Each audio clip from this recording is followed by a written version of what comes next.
मनुष्य अपने विश्वास से निर्मित होता है।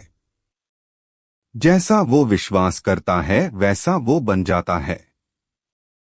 मैं सभी प्राणियों के हृदय में विद्यमान हूं। अपने अनिवार्य कार्य करो, क्योंकि वास्तव में कार्य करना निष्क्रियता से बेहतर है।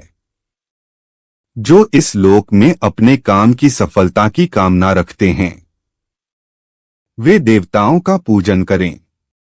भगवान श्री कृष्ण जी ने गीता उपदेश में कहा है कि मनुष्य को केवल कर्म पर ही अपने ध्यान को केंद्रित रखना चाहिए, न कि कर्म से प्राप्त होने वाले फल की लालसा या लोभ रखना चाहिए। यह लोभ मनुष्य को उसके कर्म से मन और ध्यान दोनों ही भंग कर देते हैं तथा मनुष्य को केवल और केवल असफलता प्राप्त होता है। यदि असफल होने से बचाना है तो सिर्फ कर्म करो, फल देना श्री कृष्ण के हाथ में है। फल की अभिलाषा छोड़कर कर्म करने वाला पुरुष ही अपने जीवन को सफल बनाता है। प्रबुद्ध व्यक्ति के लिए गंदगी का ढेर, पत्थर और सोना सभी समान हैं। केवल मन ही किसी का मित्र और शत्रु होता है। वह जो सभी इच्छाएं त्याग देता है और मैं और मेरा की लालसा और भावना से मुक्त हो जाता है, उसे शांति प्राप्त होती है। इस जीवन में ना कुछ खोता है ना व्यर्थ होता है। आत्मज्ञान की तलवार से काटकर अपने हृदय से अज्ञान के संदेह को अलग कर दो। अनुशासित रहो, उठो।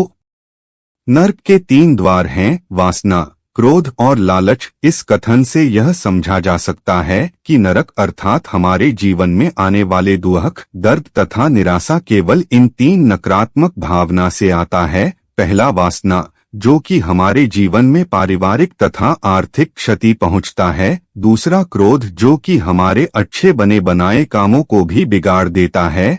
और तीसरा लालच, जिसे बुरी भला भी कहा जाता है। नरक के 3 द्वार हैं, वासना, क्रोध और लालच। सदैव संदेह करने वाले व्यक्ति के लिए प्रसन्नता न इस लोक में है, ना ही कहीं और। कर्म मुझे बांधता नहीं, क्योंकि मुझे कर्म के प्रतिफल की कोई इच्छा नहीं।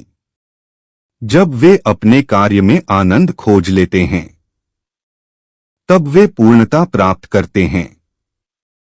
व्यक्ति जो चाहे बन सकता है, यदि वह विश्वास के साथ इच्छित वस्तु पर लगातार चिंतन करे। जो व्यक्ति अपने जीवन को समझदारी से जीता है उसे से मृत्यु भी डर नहीं लगता। अगर आध्यात्मिक मार्ग पर चलने के लिए आपको कोई साथी नहीं मिलता है तो अकेले ही चलिए। मोह में फंसकर अधर्म का प्रतिकार न करने के कारण ही महाभारत जैसे युद्ध से महान जनधन की हानि हुई। किसी के प्रति मन में क्रोध रखने की अपेक्षा उसे तत्काल प्रकट कर देना अधिक अच्छा है, जैसे पल भर में जल जाना देर तक सुलगने से अच्छा है। विजय की इच्छा रखने वाले शूरवीर अपने बल और पराक्रम से वैसा विजय प्राप्त नहीं करते जैसा कि सत्य, सज्जनता, धर्म तथा उत्साह से प्राप्त करते हैं।